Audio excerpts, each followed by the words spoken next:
The day I walked into the boardroom with a ring that sparkled like a secret, I knew the city would remember how I chose to end a wrong dressed as a vow. And I, Helena Montez, 35 years old, a senior bank executive with a mind trained to read risk in a single glance, would not bow to fear again. Not after the lessons of a past I kept tucked inside the leather of my daily briefcase. I have spent years learning the quiet arithmetic of power. The way a single favorable balance sheet can bend a room toward your will. And I carry that tally in my mind the way others carry a purse of keys, because it is the only tool that can turn a dream into a rule you never break. My hidden ambition is not a loud shout, but a steady whisper I permit only to my own ear.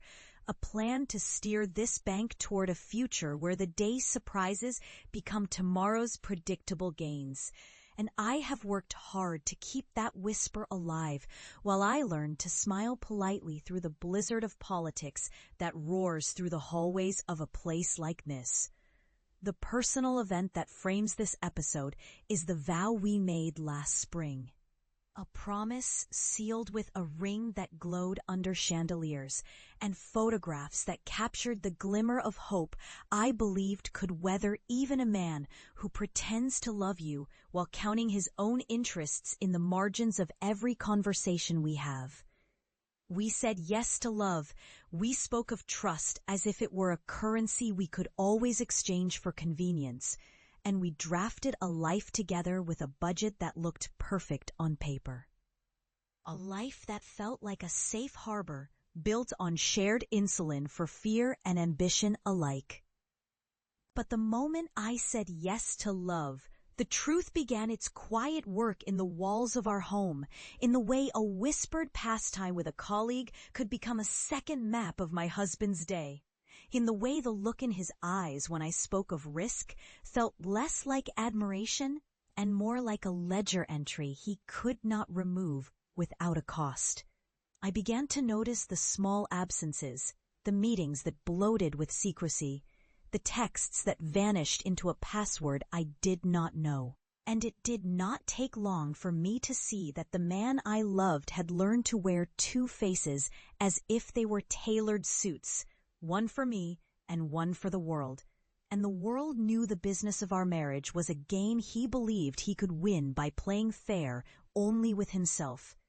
The first sting came disguised as a compliment, a smile that said he admired my discipline more than he admired me. And I let it pass because I had learned to see through charm the way you see through a glass that hides the truth behind it.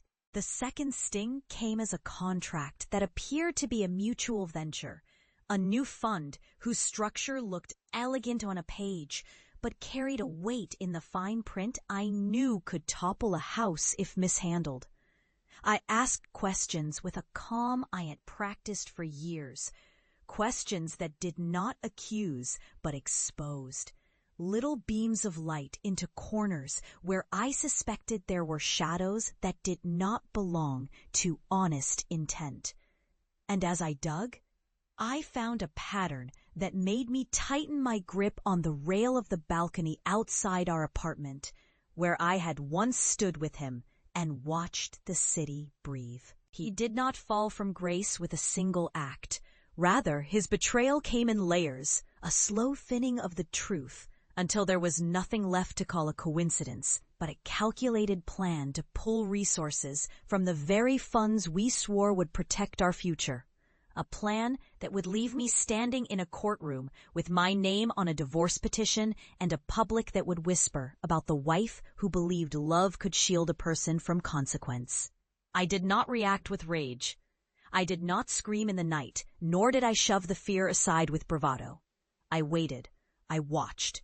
I gathered every shred of evidence that proved he had built a web of deceit around me, around us, around the bank, a web that would tighten if I let it. I learned the rhythm of his deception the way a dancer learns the tempo of a song, The quick, sharp interrupts in conversations, the way he would phrase a risky move as if it were a gift, the way he used our wedding to hide his double life as if a ring could seal a double agenda. It was not enough to have him confess. I needed the board to see the truth with their own eyes, to hear the math of his misdeeds carried by the cold logic of numbers that never lie.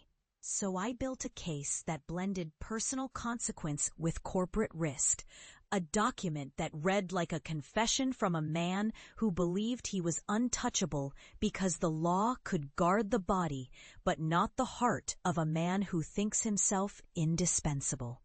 The day came when I invited him to a meeting that would look like a celebration of our union, a ceremony of two people who believed they could weather any storm. But I wore the armor of an executive who knew the price of deception and the cost of ego when it runs ahead of duty. The room was a long rectangle of oak and glass, the kind of room that makes a person feel either very small or very large, depending on whether their appetite for control is smaller or larger than the room itself. The board watched in silence as we stood side by side, the image of a life that could have been. And I felt the tremor in the air as I began to unfold the facts, not as an accusation, but as a ledger with every line item, showing the truth of what he had done and what he had intended to do with the power I had helped him earn. And to what end? I spoke of trust misused, of conflicts of interest that had not just threatened a single deal, but threatened the integrity of the entire division. Of a plan to siphon value from the company's most secure funds into ventures, where his name alone would ride the profits, while the risk would not be his to bear. And with every sentence I delivered, I watched his facade crack, the smile slipping from his lips, the eyes that once glittered with confidence, now dull with the fear of exposure. There was a moment when the room seemed to hold its breath, when the air grew heavier, and the air conditioner hummed as if it too understood the weight of what was happening. And it was in that hush that I delivered the clause that would end our marriage and begin a new order at the same instant. I did not say, I am breaking the bond of marriage here and now, as if this were just a private quarrel. Instead, I framed the divorce as a financial and managerial reorganization, a necessary step to preserve the bank's stability and to restore rightful leadership to those who carried the bank's mission with humility and honesty. I presented the evidence like a map, showing how his plans would have endangered clients, how his shortcuts would have endangered the staff who trusted him, how his vanity could have brought the entire institution down if left unchecked. Then I proposed a restructuring that would place me at the helm of a crucial division, to steer the institution away from the brink of the kind of crisis that would tarnish our name for decades. The room listened, and the board members who had once nodded along to his ideas now studied the facts with a sobriety that felt almost sacred. And I could feel the swell of justice inside me like a tide coming in, calm and inexorable. In the end, the decision was not a conquest, but a restoration. Not a triumph, but a restoration of balance. He stood with the certainty of a man who believed the world would forgive him if he cried a little and apologized with a well-rehearsed line. And I let him think that was enough, that a well-told remorse could buy back a life he had almost ruined. But remorse without accountability is the kind of wind that cannot move a mountain. And I would not let the mountain become a molehill to flatter a man whose greed had no moral compass. The divorce was granted, the assets were divided with precision, and the leadership structure shifted in a way that sent a clear signal. A life built on deception dissolves in the heat of exposure. A wife who is both lover and leader becomes a force to reckon with. And the institution that had once risked losing its soul because of a private indiscretion would survive because a private indiscretion cost a man his place and a woman her fear of losing everything in a system that rewards quiet endurance more than loud bravado. I walked out of the boardroom that day with the same calm I had carried to every difficult decision, the same breath that could steady a market when a rumor rattled the street, and I felt the city's rain wash over me in a way that made the future feel clean again. The air tasting of iron and possibility, as if the coldness of justice had settled into my bones and given me a new fire to protect those who believed in me. In the weeks that followed, I watched as the bank began to heal, clients returning to the fold, staff regaining their trust, and a new leadership layer taking shape, one that did not need to prove itself by theatrics, but by steady, prudent work. I did not celebrate in the streets, not then, not in a way that would invite the gossip that had surrounded us during the months of suspense. I celebrated in the quiet corners of the building, in the late nights spent with risk reports and performance dashboards, in the way a cup of cold coffee tasted when the room is filled with the scent of morning rain and the promise of a new dawn.